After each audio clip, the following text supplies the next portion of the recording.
야구야구 김영준입니다. 코로나19로 인한 개막 연기라는 사상 초유의 사태에 대해 메이저리그 사무국과 선수 노조가 합의를 만들어냈습니다. 가장 궁금했던 연봉에 대해서는 선수들은 일단 4월과 5월에 급여를 받은 후 나머지 급여는 시즌 경기 수에 따라 받기로 했습니다. 메이저리그 선수들은 연봉 계약을 맺게 되면 12번에 나눠 받게 되는데요. 1월부터 12월까지 한 달에 한 번씩 받는 게 아니라 시즌이 열리는 4월부터 9월까지 2주에 한 번씩 12번을 받게 됩니다. 그리고 포스트 시즌의 경우 따로 연봉이 없고 포스트 시즌 배당금을 나눠 가지게 됩니다.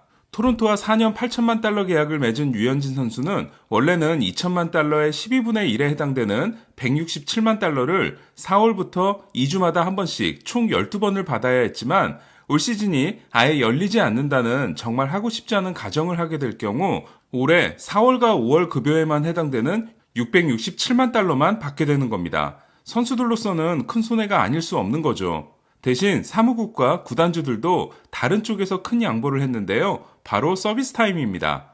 메이저리그는 서비스 타임 6년을 채워야 FA 자격을 얻을 수 있는데요.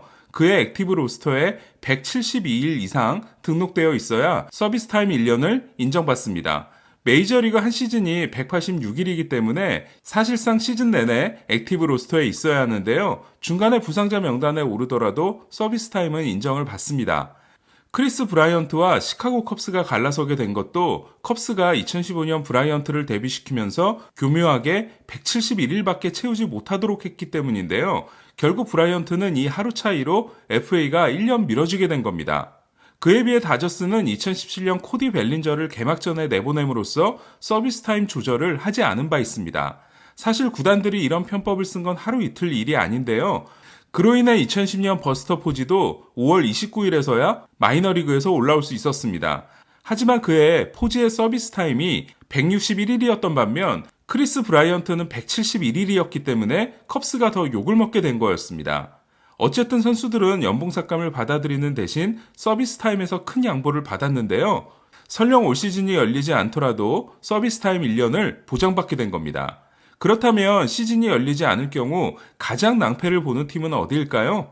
바로 무키 배츠를 데려옴으로써 스토브리그의 승자가 된 다저스입니다. 배츠는 현재 서비스 타임이 5년입니다. 그런데 올 시즌을 인정받게 되면 6년이 됩니다. 그러니까 FA가 돼서 다른 팀으로 이적할 수 있게 되는 겁니다.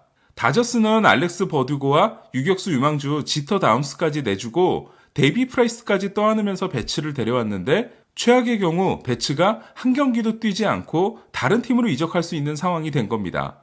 메이저리그 사무국은 6월 1일에 개막해 최소 100경기 이상을 치르는 게 목표라고 하는데요. 시간이 부족하면 더블헤더를 적극적으로 사용한다고 합니다. 그리고 포스트 시즌은 따뜻한 지역에서 중립경기를 치르게 될 가능성이 높은데요.